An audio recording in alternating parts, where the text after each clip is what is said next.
Bueno, una vez resuelto todos los problemas técnicos, estamos todos aprendiendo de esto. Quiero darles la bienvenida a esta tercera reunión del ciclo de Educación Médica Continua de la Sociedad Chilena de Trastornos Bipolares, SOCHITAP.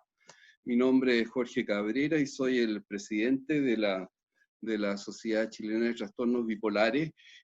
Una breve revisión de los pasos para que puedan obtener la traducción simultánea. Lo mandamos en el tutorial, pero queremos repetirlo. Tienen que ir a más si ustedes están en un smartphone. Después de más van a interpretación de idiomas y luego dan por finalizado, ponen español y silencian el audio original para que no tengan los dos audios funcionando. Si ustedes están en un laptop o en un computador, simplemente van donde aparece el globo terráqueo abajo y ahí apretan traducción y de nuevo silencian el sonido original. Como les decía, esta es la tercera sesión del ciclo de Educación Médica Continua, donde tenemos al profesor Allan, que vamos a presentar en un momento más. Las dos siguientes las tenemos ya programadas, el doctor Andrea Murru, del Hospital Clínic de Barcelona, va a estar en nuestra próxima reunión, va a hablar sobre el tema sueño en el trastorno bipolar, causa o síntoma, y va a ser también una revisión de los trastornos del sueño que han sido muy frecuentes a propósito de la cuarentena y de las dificultades que ha traído consigo la pandemia de COVID-19. Y en la última sesión que tenemos programada hasta ahora va a estar el doctor Tomás Hayek de Dalhousie en Canadá, y que va a revisar el tema de diabetes mellitus y la salud cerebral en los pacientes bipolares. Quiero recordarles que el grupo Círculo Polar que creó la Sociedad Chilena de Trastornos Bipolares está realizando un ciclo de psicoeducación online vía Zoom que ha sido bastante exitoso. El día sábado 13 va a estar a cargo del doctor Raúl Sánchez. La segunda sesión va a hablar sobre manía e hipomanía, la distinción con la alegría normal. Y en la siguiente va a estar el doctor Alberto Aedo, que va a revisar el tema de depresión y su distinción de la tristeza y duelo. Les recomendamos que les hagan saber a sus pacientes de esta posibilidad. Nos parece que ha sido una excelente vía de democratizar la psicoeducación, el poder haberlo hecho por Zoom. Creo que estamos llegando a una cantidad de pacientes y familiares mucho mayor que la que podíamos el año pasado hacerlo de manera presencial. De tal modo que les insistimos en que les sugieran a sus pacientes que se conecten el día sábado. La inscripción la pueden hacer en el sitio web de SOCHITAP, y a las 11 de la mañana van a estar ahí ustedes ya recibiendo toda esta información de psicoeducación. La idea es que se haga una evaluación de este ciclo y que se puedan formar monitores en trastorno bipolar de los pacientes y familiares. Y sobre todo, el grupo Círculo Polar tiene la idea de crear en regiones grupos que sirvan para ser capaz de acoger a más pacientes en esta modalidad de autoayuda. Como siempre, les recuerdo la página web. Tenemos una sección en este momento sobre salud mental en tiempos de COVID, y en la sección psicoeducación hay más de 70 textos que están diseñados y escritos especialmente para ayudar a la psicoeducación. En relación al modus operandi, tuvimos alrededor de 300 inscritos para este webinar. El doctor Ulises Río va a ser co-moderador en esta sesión. Queremos que las preguntas las hagan a través del icono de Q&A y que nosotros se las vamos a hacer llegar al doctor Yang, y que mencionen el nombre y ciudad de la cual están llamando. ¿Ya? Bueno, quiero presentar a nuestro conferencista hoy día. En realidad es un privilegio tener al doctor Allan. Él es un distinguido investigador en el área de los trastornos afectivos, de la psicofarmacología y de depresión. Él fue nominado entre los 3.000 líderes de investigación en el mundo por Thomson Reuters. Es de verdad una persona de una capacidad de trabajo enorme. Él es profesor titular de la Cátedra de Trastornos del Ánimo del King's College en Londres, es director del Centro de Trastornos Afectivos del Departamento de Psiquiatría y Neurociencia en el King's College, es decano de Psiquiatría Académica, ha publicado más de 400 publicaciones en revistas revisadas por pares, y ha escrito libros sobre depresión, psicofarmacología, trastornos afectivos y trastorno bipolar. Es el actual presidente de la Sociedad Internacional de Trastornos Afectivos, fue presidente, tengo entendido, de la Asociación Británica de Psicofarmacología, y sus áreas de investigación son precisamente los trastornos afectivos, la psicofarmacología, y entre los libros que él ha publicado está este libro sobre trastorno bipolar, que ya lleva 13 ediciones, con coautor con Jair Suárez, ha participado en las pautas de tratamiento de psiquiatría del Maudsley, y sobre todo, quiero subrayar, ha sido a través de la Asociación Internacional de Trastornos Afectivos un motor en la investigación en cognición en trastornos del ánimo. Este texto que aparece ahí, Cognición en trastornos del ánimo, se puede bajar, es un ebook que puede salir gratis, ¿no?, al bajarlo, de tal modo que pueden tener todo el material del cual seguramente Allan hoy día nos va a hablar. Allan, dejo contigo. Voy a parar las diapositivas y ahí puedes compartir las tuyas. Thank you very much. And let's just put this on to full. Thank you very much for that very kind introduction, and thank you for highlighting the ebook. It's a great pleasure to meet you all remotely. It would be a greater pleasure if I could meet you there, but I think, like you, we've tried to adapt to doing things remotely, and it's interesting to hear about psychoeducation because we're also doing that by Zoom and so on and so forth. So I think there's lots of similarities between us in London and you in Chile. So tonight I'm going to talk about cognition in mood disorders and give an overview really from the clinical scenario right through to possible treatments. So these are my disclosures. I won't dwell on those. So cognitive impairment is involved in many mental illnesses, and this goes from really learning disability or mental handicap right through to dementia. Cognition in humans requires the operation of intricate brain circuitry, and disturbance in multiple levels, from gene transcription to network communication, can result in cognitive dysfunction. And this manifests, for example, in problems in attention, learning and memory, and speed of processing. And multiple mental or neuropsychiatric disorders show cognitive dysfunction. There's a nice review by Philip Harvey from the United States about this about 10 years ago. Now, moving to mood disorders, DSM-5 identifies cognitive symptoms as a criteria item of a major depressive episode. So this is one of the 9 diagnostic criteria for depression. It's the same in ICD. It is in DSM-5, diminished ability to think or concentrate nearly every day, either by subjective account or observed by others. So how do we assess cognition?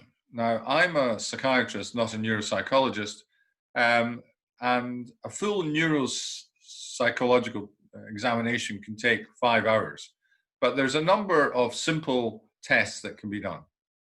So the cognitive symptoms of depression can be assessed subjectively or objectively. So subjectively by self-report, there can be clinician observation, or there can be objective neuropsychological tests. A very important point is that subjectively reported symptoms and objectively measured cognitive deficits are not consistent in depression or in mood disorders. So for example, we have people who come and say that they feel they're very cognitively impaired and yet they test very well, and vice versa. People who don't complain of it but have marked deficits. I think this is because of the interference of symptoms, especially with subjective complaint. So assessing cognitive function tests, these are 2 of the bedside tests which are used. There's the mini mental state examination that we use in the UK for screening for dementia, and the MOCA, or Montreal Cognitive Assessment. But obviously, these don't pick up subtle degrees of cognitive dysfunction.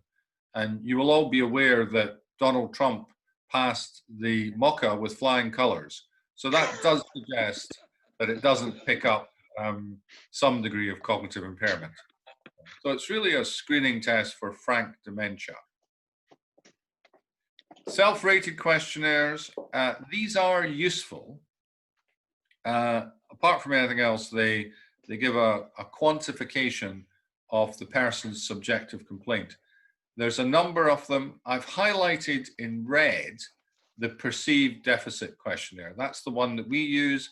It's very simple, and it gives a measure of the person's subjective complaint. And then there's a number of pencil and paper tests. Now, the traditional tests are pencil and paper. They've been moved for 20 years or so to touch screens. We are now developing virtual reality models of these. So for example, spatial memory is much better done in virtual reality than it is on a 2-dimensional screen or on a piece of paper. But unfortunately, these virtual reality models, which my group and others are developing, are not fully available yet. But they're all based on the old pencil and paper tests. This is the digit symbol substitution test. This is a very good test because it picks up a lot of the cognitive impairment in mood disorders. So as you can see from the screen, the symbols are linked to a number, 1, 2, 3. And then you're shown the symbols and you have to link the corresponding number. This is a test of speed of processing and so on. And it's a complex test that doesn't measure just one thing, but it captures a lot of the impairment that's found in depression. Another main type of test is an auditory verbal learning test. There's 2 main ones. This is the Ray, and there's also the California. We prefer the Ray because the California can give a falsely good measure if people use a strategy by grouping the numbers into categories like fruit or countries or whatever. But basically they're the same. You read a list of words and then after that the person repeats them back for a number of times. And patients with depression do more poorly on this test than age matched comparisons. Now, executive function, this is picked up by Trail Test Part B. Executive function is particularly likely to be impaired in mood disorders and depression and bipolar. 25 years ago, we couldn't really understand executive function very well. Many of our patients, particularly our bipolar patients, were very high performers before they became ill, and they had very good executive function. So this is something that they really lack. You can see it's a pretty simple test. you draw lines to connect the circles in an ascending pattern, so 1 to A, 2 to B, and so on and so forth. And the results are reported as the number of seconds required to complete the task, and higher scores reveal greater executive dysfunction. Now, there's also the notion that I want to introduce of hot and cold cognition. So cold cognition is the type of thing I've been talking about. That's emotion, independent, logical thinking, executive control, attention, and so on and so forth. Hot cognition is more related to emotional processing and the response to negative feedback. And many researchers have linked the so-called hot system more to mood, emotion regulation, and antidepressant effects, particularly my colleague in Oxford, Professor Catherine Harmer. And there is some evidence that hot and cold cognition have different brain pathways and connectivity. So you can see here that although they share some circuitry, hot cognition is involves more the ventral medial prefrontal cortex, and cold more the dorsolateral. Both of these systems are important in mood cognition and mood-related cognition. So what about depression? Well, here's a number of points about this. So it's clinically important. It's of great concern to patients. They talk about poor concentration, often described as poor memory, is a core symptom, mind going blank, inability to make decisions. We have many referrals now of older patients who think that they have got Alzheimer's, and indeed that's a differential diagnosis particularly for elderly onset depression. And in younger patients, attention deficit disorder. The deficits occur in every domain or area of cognitive function. So that's processing speed, attention, executive function, working memory, episodic memory. Now, the subtype, it seems to be most pronounced in melancholic major depression. Myself and my colleague, Dr. Mario Girino, who's from Brazil but works with us here, did a review of this, and they're most pronounced in melancholics, but they do occur in every subtype. There's a reduced decision-making capacity under time demands and a loss of reward sensitivity. And this suggests an underlying deficit in mesolimbic cortical circuitry for motivationally directed behavior. Now, this is a very complex graph, but I'm going to make it simpler in a moment. So this just shows which symptoms of depression persist. And if you look at the axis on the bottom, this goes up to about 3 years. And you can see that there are cognitive symptoms, sleeping problems, worthlessness, eating problems, and so on. But if you look carefully, you can see that the cognitive symptoms are likely to be the most persistent. So although they do get better to some extent, they are persistent and they add to the disability, the psychosocial dysfunction, and the cost and suffering of depression. So that's depression. Let's move on to bipolar disorder. So of course, we still really follow Kreplin's dichotomy. The first paper on bipolar disorder and cognition, although of course it was in the paper, it was called Manic Depressive Illness, was about the effect of drugs, the effect of lithium and physostigmine. There's long been a concern that lithium may make cognition worse, but I think there's pretty good evidence that lithium actually helps cognition, and I'll show you a paper about that in a few moments' time. We really trailed schizophrenia. The group in Northwick Park under Tim Crow really looked at cognition and schizophrenia first, and bipolar disorder has trailed behind, but there are now probably thousands of papers on impaired cognition and bipolar. So this is a very nice paper from Katie Burdick, who's in the United States. She's now at Harvard. And I think this shows a very nice illustration. So the bipolars can essentially be split into 3 groups. The top group is essentially similar to the healthy controls. Although remember, bipolars often start off above average, and therefore, if they're average, they may still have lost some cognitive capacity. There's an intermediate group that has some patchy impairments, and then there's a group who are very similar to schizophrenia. There's a group who've got impairments like schizophrenia, and I'll talk about the course of this in a moment's time. So in terms of cognitive impairment in bipolar disorder, there's two different models. Now, these aren't mutually exclusive. I think both operate in different patients, and indeed some operate in both patients. So there are some patients who have more of a neurodevelopmental cognitive impairment. These are a small minority in bipolar, although this is the rule in schizophrenia. So for the neurodevelopmental, the deficit is there before the illness fully manifests, and the early decline really reflects an abnormal neurodevelopmental process. These are the bipolars who tend to be lithium non-responsive and to have more of a family history of schizophrenia. Now, neuroprogressive are the group who have intact pre-morbid cognitive functioning, perhaps even higher than average.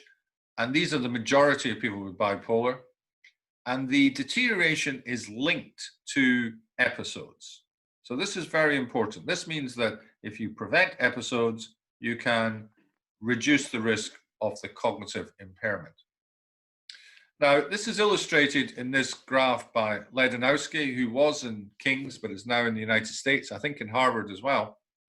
And it's data derived from the Dunedin study, which followed children in New Zealand up for about 30 years.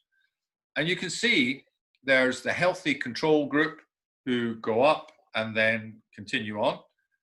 The group, the bottom group, the SZ, the group who becomes schizophrenic, are impaired even in the first decade of life, well before they develop any psychotic symptoms.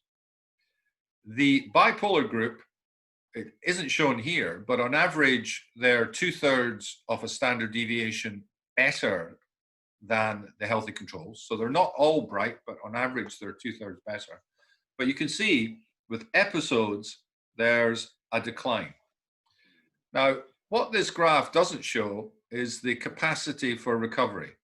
And I think the bipolars, and I'm going to show you some of our own data, have quite a good capacity for recovery of cognitive function. Okay. So there's different cognitive subgroups associated perhaps with different trajectories. There's the intact, the selective deficits, and the global deficits. The global deficits are a minority and are probably more like people with schizophrenia. They've got an excess of relatives with schizophrenia. And I think there's evidence they're less responsive to lithium.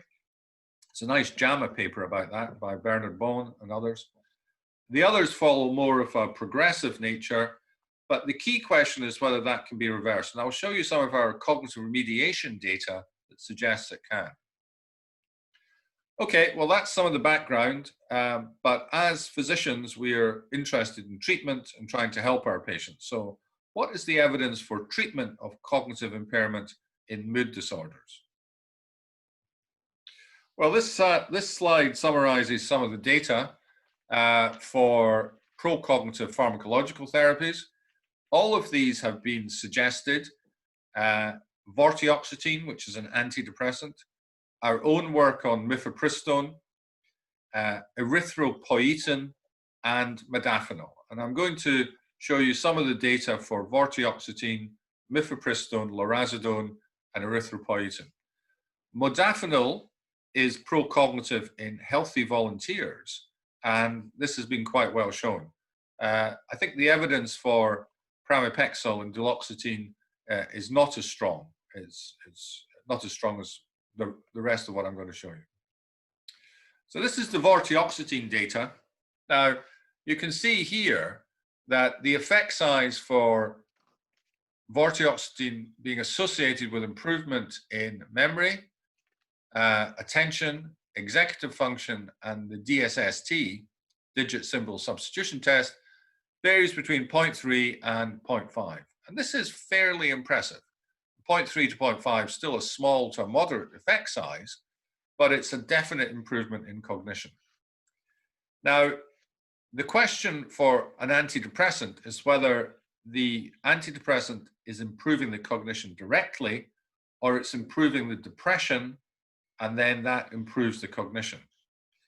Both are probably at play with vortioxetine, but my colleagues in Oxford, Guy Goodwin and Catherine Harmer, treated a group of people with depression who had recovered from depression, but still had cognitive impairments with vortioxetine. And they showed that the cognitive impairments got better. So I think vortioxetine is the antidepressant with the best evidence for helping cognitive impairments related to depression in both adults and in the elderly. What about lithium? Well, I showed you the first paper from Glasgow, which suggested that lithium had adverse effects on cognition. This is a nice paper, again, by Katie Burdick from this year. It's a prospective comparison, and it looks at those who achieve mood stabilization after being optimized. And you can see from the graph that there is an improvement from baseline to follow-up in various different neuropsychological tests, California verbal learning, digit symbol substitution, trail making A and B. So this suggests that lithium is actually beneficial for cognition. And this was significant for the global cognitive index, for verbal memory, and for executive skills. So I think the old notion that lithium is bad for your cognition is being challenged. In terms of antipsychotics, there isn't an awful lot of data. There is some data about lurasidone. Now, lurasidone is very interesting because, like vortioxetine, it's a 5-HT7 antagonist. They both, of course, have other different properties, but they have in common that they are 5-HT7 antagonists, and that may be something which is associated with cognitive improvement. So there's a study by my colleague from my old department in Vancouver, Lakshmi Yatham, where he used lurasidone versus treatment as usual and showed big effects. Now, this is an open study, but Lakshmi, myself, Edward Vieta, and others along with colleagues in Japan, are doing a follow-up study which is double-blind, and that may confirm that lurasidone is beneficial for cognition in bipolar. Again, I think it's the 5-HT7 antagonism that vortioxetine and lurasidone share, which makes this plausible. Okay, so a couple of facts about neurocognition. It's altered by corticosteroids. It's impaired in affective disorders, and it is actually something that may be a marker of drug effects. Remember that stress weakens prefrontal networks. This is a nice review by Arnstein from Nature Neuroscience about 5 or 6 years ago. And it shows that the balance between the prefrontal cortex and the more of the hindbrain is disrupted with stress. And of course, one of the big things that happens in stress is release of stress hormones such as glucocorticoids. The effect of high levels of cortisol on cognitive function is quite well known. So Cushing's disease, whether it's central or adrenal, is associated with marked cognitive impairment. If you give glucocorticoids to animals, you markedly impair learning and memory, and you cause loss of synaptic organization and atrophy of the hippocampus. And I did studies 25 years ago when I was in Oxford, which showed that if you give a week's cortisol to healthy volunteers and put it up to the same level as you have in depression, you get impairments in cognition. And these are reversible. So this is the old study that we did. We actually did it in about 95. It got published in 99. We gave a week of hydrocortisone, and we found errors, particularly in the spatial working memory test, and also the strategy, which is a measure of executive function, was impaired. So this led us to believe that part of what may be going on with bipolar disorder cognition or depression cognition may be impairment due to high levels of stress hormones. So there is a way of blocking this. This is mifepristone.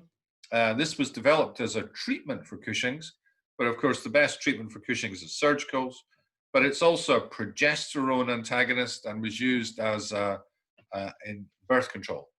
But you can see it does have the progesterone receptor antagonist effect, but it's also got this very powerful blockage of the glucocorticoid receptor. Cut a long story short, this is our trial that we published a few years ago. If you look at the effect of giving mifepristone compared to placebo on the Montgomery-Åsberg scale, you can see that both it and placebo had a reasonable effect, but the mifepristone didn't help bipolar depression more than placebo.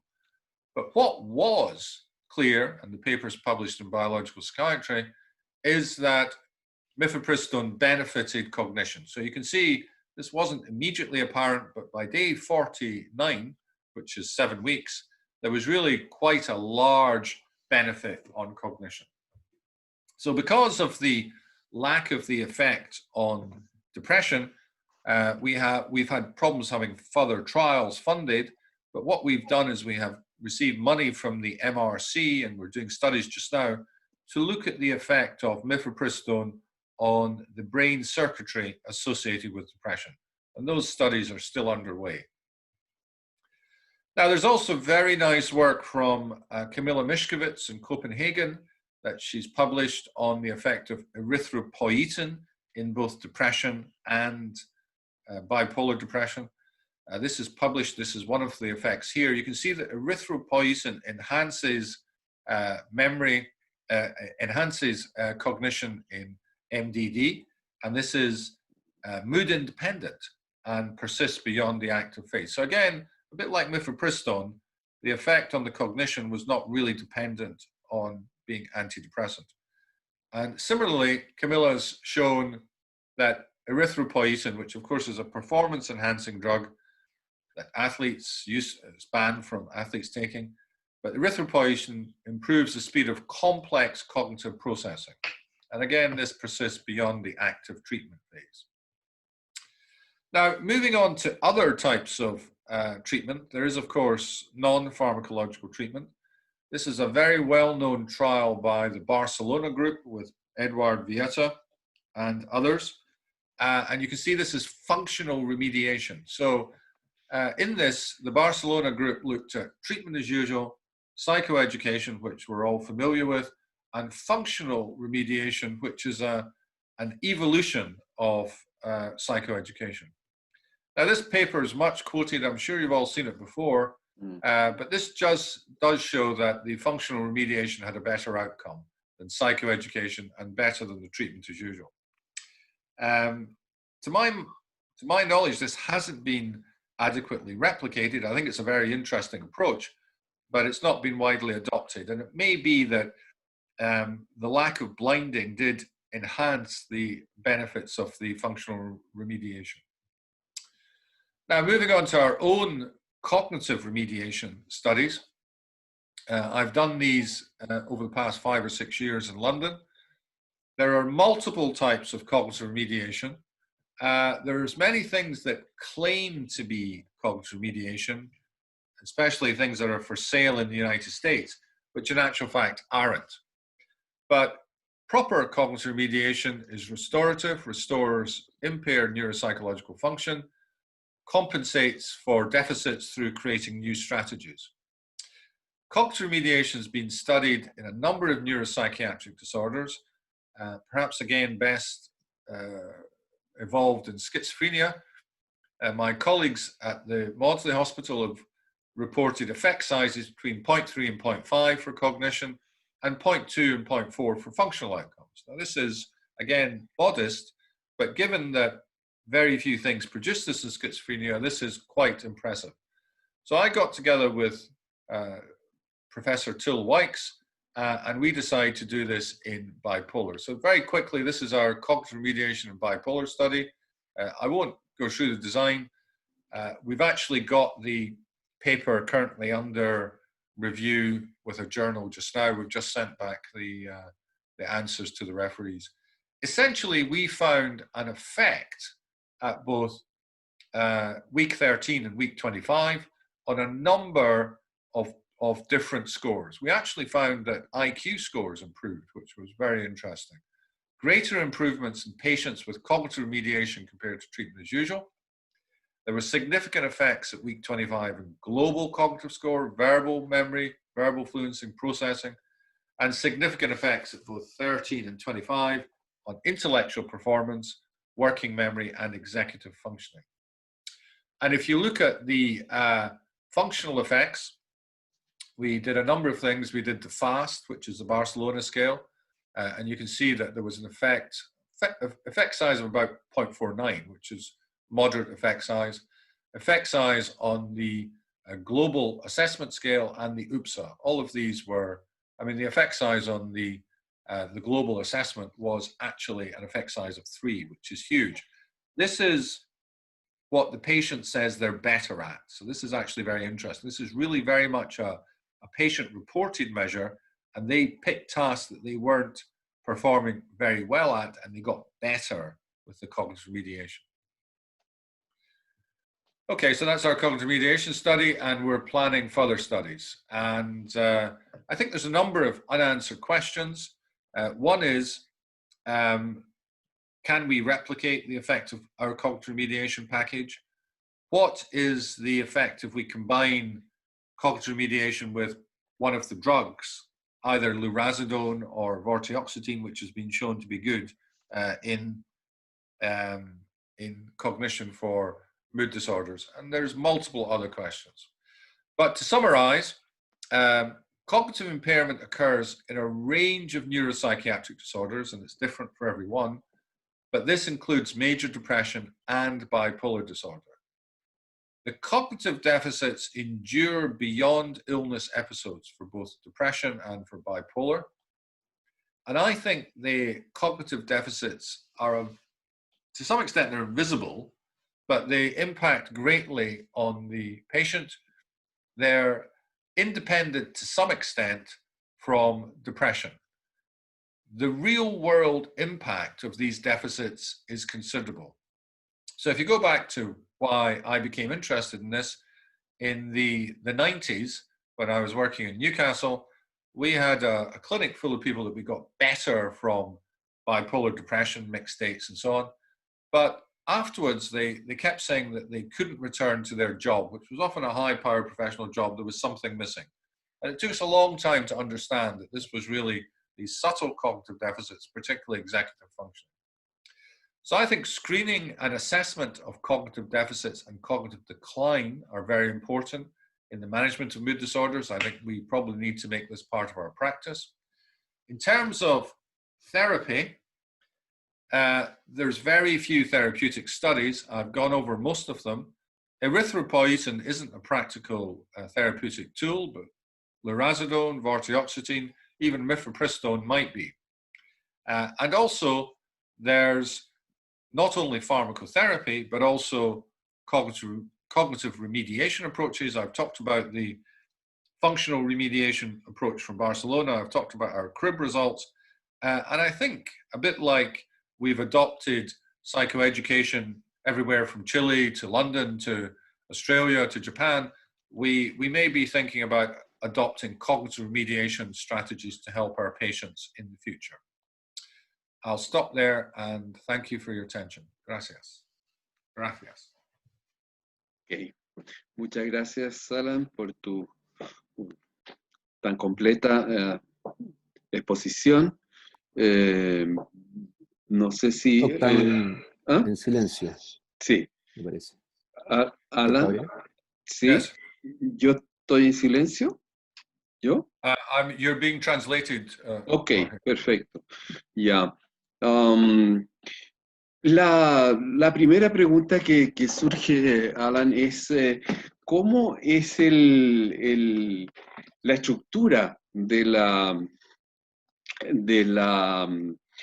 serie de intervenciones que hacen en el paquete de remediación cognitiva. Ustedes lo tienen estructurado, es un programa de cuántas sesiones, en qué se focaliza.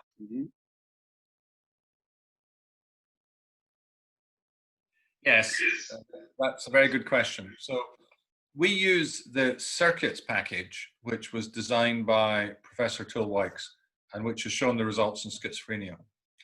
And circuits involves face-to-face. There's quite a lot of therapist work. There's quite a lot of homework. And what it really taps into is trying to build up what we call meta-cognitive skills. So this is coping strategies and so on and so forth. So it's really quite hard work. What was surprising to us was that the dropout was less in the group that got the cognitive remediation than the group who got treatment as usual. So the dropout in the treatment as usual group was about 10%. In the cognitive remediation group was about 5 or 6%. Now this is striking because this is something that involves lots of homework. And, you know, I can remember from being at school, I was never very keen on homework. So, so I'm not sure I would have done very well. But obviously the patients engage. They're all euthymic when they go into it. There is a website called Circuits. I've got slides in it, but I took them out for the purpose of time. But if you Google Circuits until White, you'll get to the website and that explains everything. Y los profesionales que hacen esta tarea son psicólogos, son terapeutas ocupacionales, enfermeras, ¿quiénes? Yeah. Well, essentially, it's been what would probably be called psychology assistants, master's level psychology assistants. They have to be supervised, so they're supervised by Tilwykes and by her senior lecturer. But it's interesting that they were able to pick it up quite quickly. So Till has trained lots of people to do this. I'm very keen on virtual reality, and I thought that there would be a possibility of having a virtual reality one of these. Now, we do have other therapies that we're putting into virtual reality. There's an exposure for OCD and so on and so forth that we're doing. But the Circuits program is very dependent on the therapist interaction. So I'm not sure that that will be that easy to do. Ulises, ¿tienes? Sí. Bueno, muchas gracias por la presentación. Yo quería sobre todo agradecer un espacio de la presentación del comienzo, donde el Dr. Young hace alusión a un poco hacia una reflexión sobre el modelo teórico de la cognición en los trastornos del ánimo, lo que me parece muy importante, porque a veces aquí se ponen en marcha algunos tratamientos, siendo que hay una diversidad, una heterogeneidad muy importante de los tipos de disfunción cognitiva en los trastornos del ánimo. Entonces, es muy interesante esta primera distinción que hace el doctor entre algunos pacientes que tienen una alteración cognitiva más vinculada al neurodesarrollo versus a un fenómeno de neuroprogresión. Y también hace una distinción entre la hot y Cold Cognition, que también es importante, ¿no? Porque hay evidencia que muestra que el impacto de cada uno de estos déficits sobre el grado de funcionalidad pudiese ser diferente.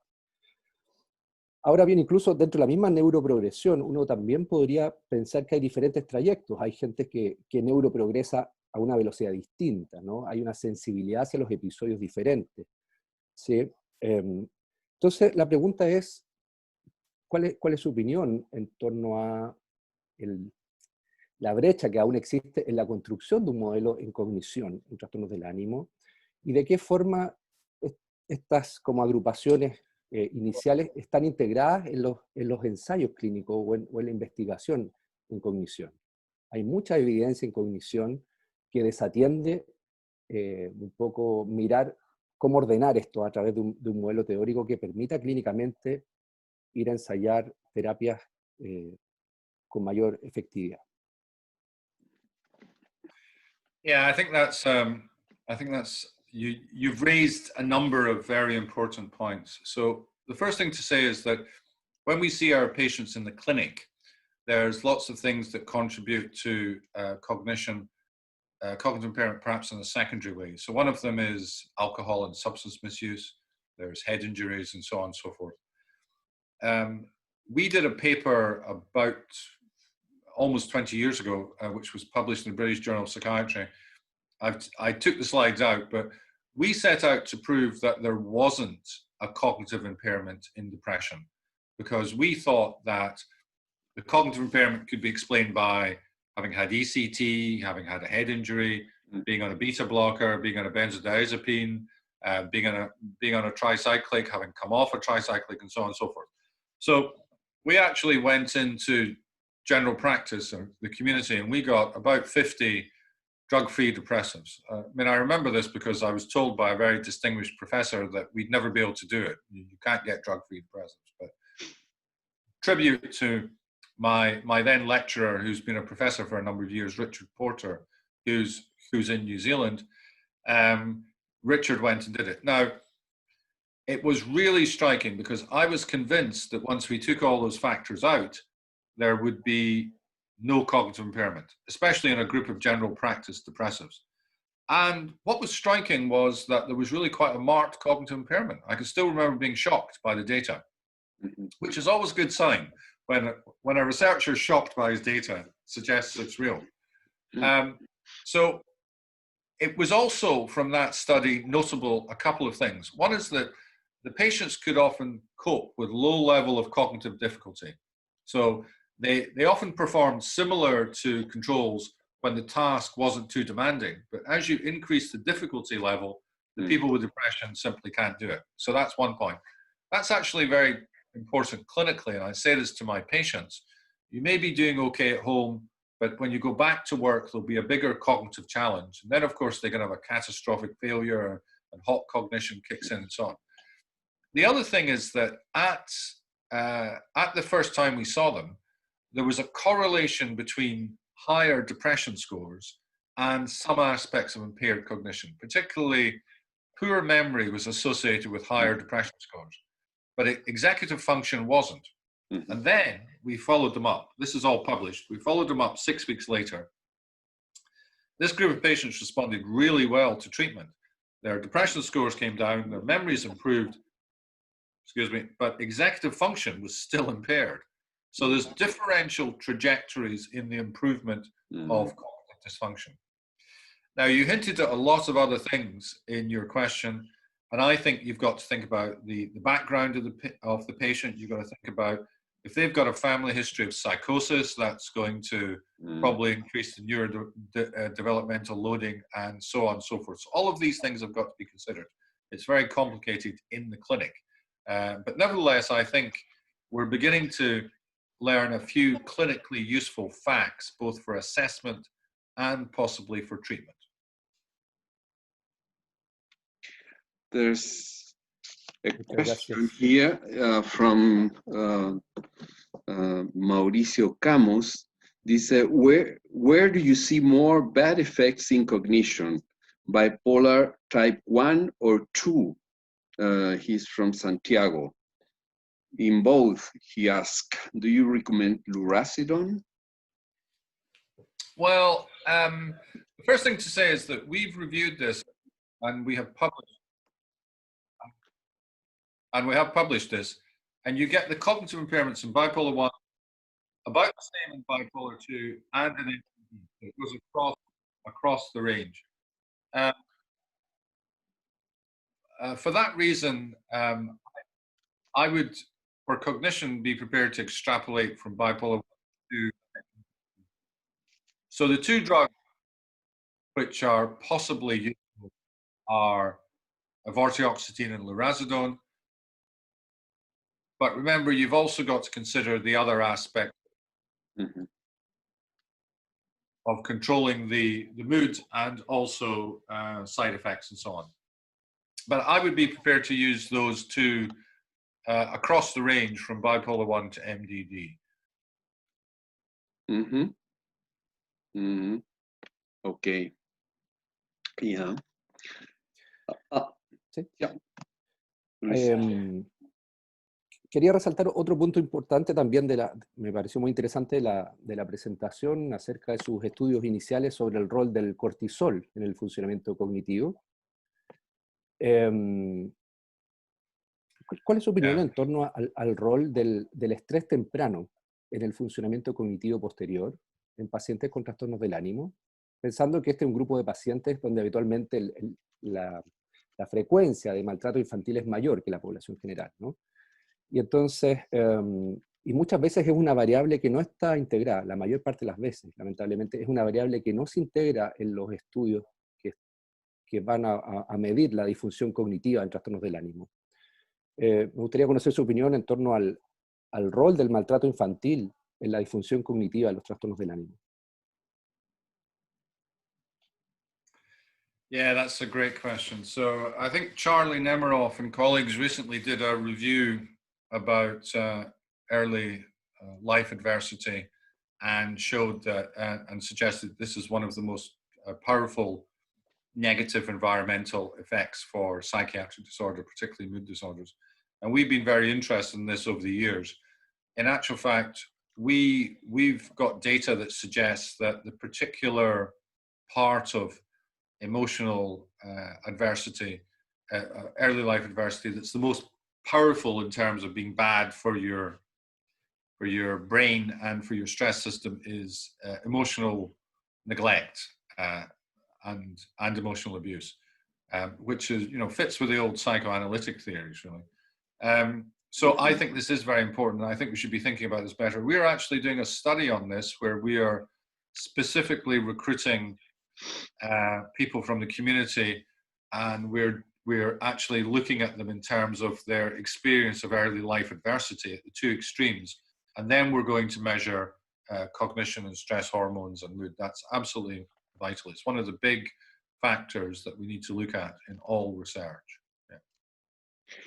Aquí hay una pregunta del doctor Mario Kolilev. Él es médico de la APS, del CEFAM de la Unión. Nos alegra que médicos de la atención primaria estén unidos a nosotros hoy día. Y él pregunta, ¿acaso hay una evidencia de los efectos del ejercicio físico en la cognición en pacientes con trastorno bipolar? Y agradece mucho la calidad de la charla. Yeah, thank you very much. That's very interesting. I think exercise has huge benefits for your physical and mental health. I'm not aware that anyone has specifically studied exercise and cognition in bipolar disorder, but it's a very interesting point. Ok. Juan Aguirre, él es psicólogo de acá de Santiago, hace la pregunta en inglés, dice, in neuropsychological testing, I have seen, along with bipolar disorder, a lot of ADHD. Do you think they are two separate entities, or is one dependent upon the other? Well, that depends what you mean by ADHD. If you mean ADHD, which is neurodevelopmental, onsets in childhood and carries through, there's an excess of that in people who become bipolar. So there's not all people who become bipolar, but some have greater than average have a ADHD. However, some people are talking about an adult onset ADHD, which is a very strange notion because it's not neurodevelopmental. It comes from some of the longitudinal studies. Now, I get many patients with depression and bipolar disorder who say they think they've got ADHD because they've got attentional deficits. If they don't have the longitudinal history, I don't diagnose ADHD. I diagnose this as an attentional deficit secondary to the mood disorder. Okay. La doctora Daniela Albo, she's asking whether there are studies regarding the rate of switch with vortioxetine in bipolar disorder to mania, I suppose. Yeah, that's an interesting question. I've looked at this, and there's not much evidence of manic switch or induction of rapid cycling with vortioxetine. My practice is the same as for SSRI. So I would give it to bipolar 1, but only with an anti-manic agent. In bipolar 2, I'd be more likely to give it as monotherapy. But you know, I'm a great believer in people being on lithium. So I think vortioxetine combined with lithium is fine in bipolar 1.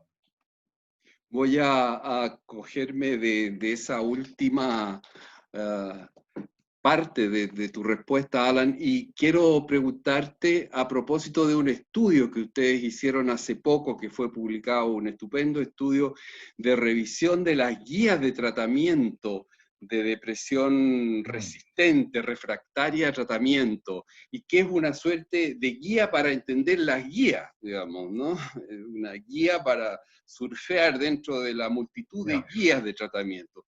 Y te hago esta pregunta porque en Santiago hay una epidemia de uso de psicoestimulantes, particularmente Samexit, que sabemos que, en fin, no hay estudios controlados respecto de la efectividad. Entonces, quisiera que tú nos contaras de este estudio, que es un estudio de revisión de clínicas, de guías clínicas.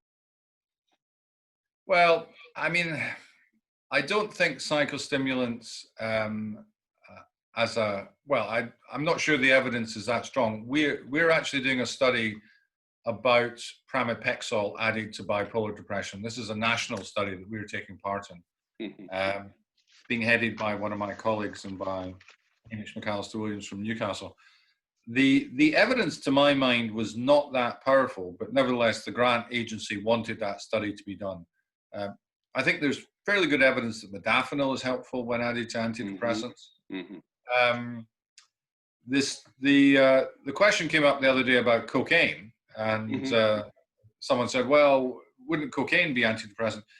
In actual fact, Bob Post and Fred Goodwin did this study in the 70s, and they published it. They gave cocaine to people with severe depression, and they produced an agitated depression. So it wasn't antidepressant. It caused psychomotor activation. So I'm wary about. I mean, I think if there is ADHD, then the stimulants are useful. I think modafinil's got a clear role at the moment with pramipexole, which is the other one. We're pushing everyone into our trial. Mark Fry has done all those studies, Mayo Clinic. Yeah. No, that's right. Yes. Good.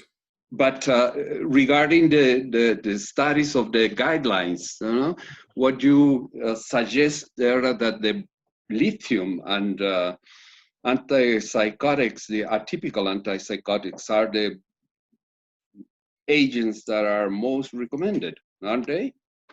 Well, I think there's huge evidence that lithium's beneficial, and it's interesting that this applies to unipolar disorder as well. I mean, I did a thing in the Lancet about it a couple of years ago, summarizing the clinical trials and the data from Scandinavia. It's striking that the best drug for long-term outcomes in unipolar disorder is lithium. And of course, the evidence for bipolar disorder, as you know very well, Jorge, is tremendous. But the great tragedy with lithium is it's become stigmatized, and we have to argue, almost argue with our patients to go on it. We've just had a systematic review accepted. I don't think it's online yet, but it's going to be online very soon, where we studied we did a systematic review of all the studies about environmental lithium and suicide. And we found that the benefits which have been reported in some individual studies are there for environmental lithium. So the higher the environmental lithium, the lower the suicide rates, and that comes out strongly, and that will be coming out soon. But yes, I mean, the other thing we're doing is the R-Link study, and that's European-wide. I think I spoke about that when I was in Santiago before. That's looking at potential biomarkers of response to lithium, and hopefully that may help us guide personalize the use of lithium for certain patients. Okay. Hay una... ¿Sí? ¿Me permite una pregunta? Sí. Hay una una referencia muy interesante que está citada en esta editorial, publicada en enero de este año por Dr. Young, Frontiers in Psychiatry, sobre el estudio PREDICT, que entiendo que es un estudio de un grupo de Oxford. Y que es muy interesante porque de alguna forma aparece el estudio de la cognición con una nueva, creo yo, utilidad, ¿no? Y es como en general, cómo los cambios precoces en cognición podrían de alguna forma predecir la mejor respuesta antidepresiva. No sé si Dr. Young nos podría contar un poco más de ese estudio que a mí me parece tremendamente interesante, de este concepto de los fenotipos intermedios dinámicos, ¿no? Y creo que es un abordaje dimensional que puede ser muy interesante. Yes, I think that's the work done by Professor Catherine Harmer, my colleague in Oxford. It really is looking at the effect of antidepressants on emotional cognition, really, as a marker of response. And we're actually planning to build a component of that into our next CRIB study with Catherine Harmer, and we're looking at models of hot cognition with the cognitive remediation. So that should be part of what we do next. But I think that work's very impressive. And it brings together, you know, the various different strands from the neurobiology to the cognitive psychology. Y hay una última pregunta de una estudiante de psicología de Santiago que quiere saber si es que hay evidencia de la efectividad de lisdexfentamina, Samexit, en la cognición en los pacientes con TAB, con trastorno afectivo bipolar. Is this lisdexamphetamine? Samexit, yeah, lisdex, right. Yeah, I mean, I think there's probably small studies, but there's no convincing large-scale study that I'm aware of. Okay. I mean, it's interesting that in the UK, we're very wary about giving stimulants. In the US, they're very keen on giving them. Yeah, I know. Yeah.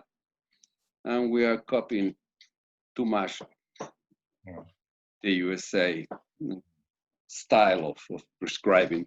Well, bueno, quiero agradecer al profesor Allan Young, de verdad ha sido una estupenda conferencia.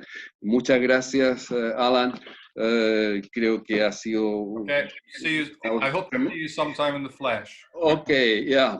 Well, te escribo, un mail. Así que muchas gracias. Muchas gracias.